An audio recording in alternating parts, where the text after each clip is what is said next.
नमस्ते दोस्तों, मेरा नाम है Ritvik Jadhav and welcome back to the final episode of the fundamental series. दोस्तों, अगर आपने इस पूरी फंडामेंटल सीरीज को फॉलो किया है तो सबसे पहले मैं आपको थैंक यू बोलना चाहूंगा। इस सीरीज में हमने step by step stock market fundamentals को समझा है, जैसे कि पीई रेशो क्या होता है, आरओई क्या होता है, डेट का इंपैक्ट क्या होता है, कैश फ्लो क्यों किंग है और कैसे आइडेंटिफाई करें strong businesses and value traps. लेकिन एक इंपॉर्टेंट सवाल अभी भी बाकी है, इन सब कंसेप्ट्स को प्रैक्टिकली यूज कैसे करें। अगर आपको किसी स्टॉक को एनालाइज करना हो तो स्टार्ट कहां से करनी चाहिए, इसी सवाल का जवाब आज ये वीडियो में आपको मिल जाएगा।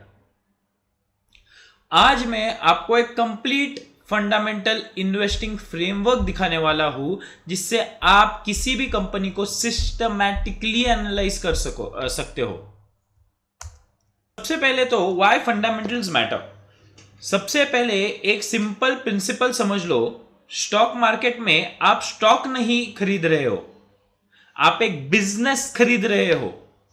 अगर बिजनेस स्ट्रांग है तो स्टॉक लॉन्ग टर्म में ग्रो ही करेगा, लेकिन अगर बिजनेस वीक है तो चाहे वैल्यूएशन कितनी भी चीप हो, वेल्थ क्रिएट नहीं होगी। फंडामेंटल्स का पर्पस यही है, स्ट्रॉन्ग कंपनीज को आइडेंटिफाई करना और वीक कंपनी से बचना। तो फंडामेंटल एनालिसिस को 5 पिलर्स में डिवाइड करते हैं।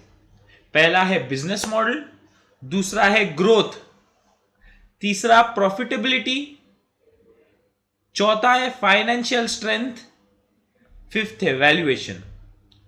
अगर आप किसी कंपनी को एनालाइज करते वक्त इन 5 पिलर्स को सिस्टमैटिकली चेक करते हो तो आपका एनालिसिस स्ट्रक्चर्ड और पावरफुल हो जाता है। तो पहला है understanding the business. What does the company cell.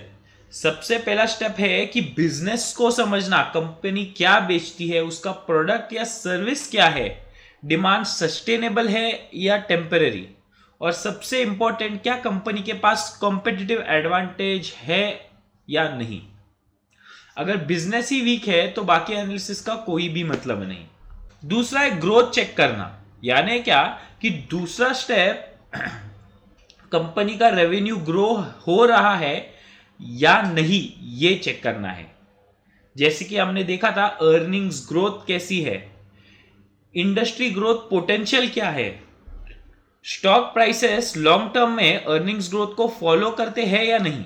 इसीलिए ग्रोथ एक बहुत इंपॉर्टेंट ड्राइवर है। तीसरा प्रॉफिटेबिलिटी, यहां हम चेक करते हैं आरओई, आरओए और प्रॉफिट मार्जिन्स।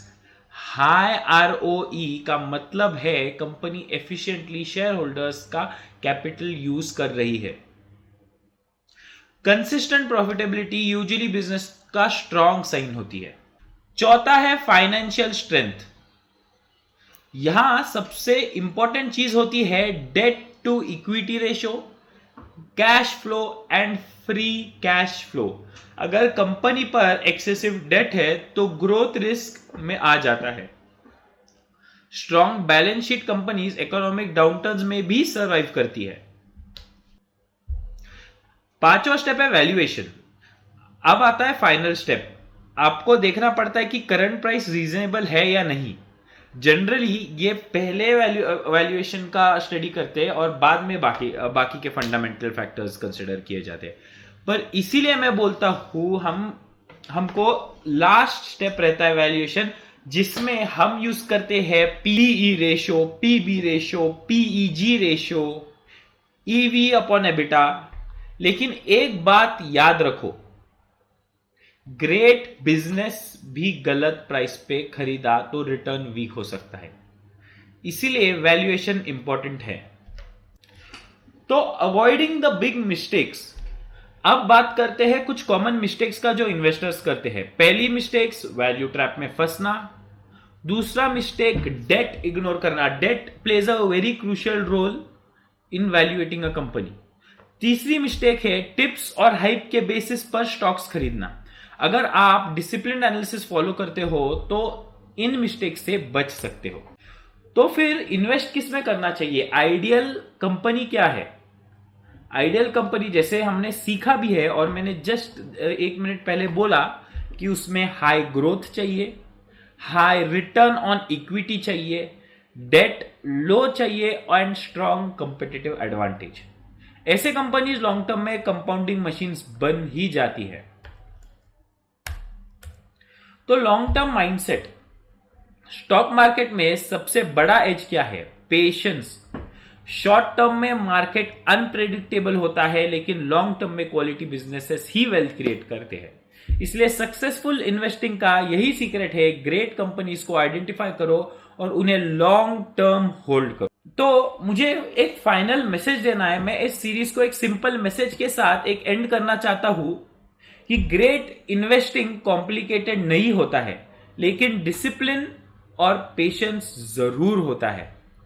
अगर आप स्ट्रॉन्ग बिजनेसेस पे फोकस करते हो, फंडामेंटल समझ कर इन्वेस्ट करते हो और लॉन्ग टर्म माइंडसेट रखते हो, तो वेल्थ क्रिएशन ऑलमोस्ट इनएविटेबल हो जाता है।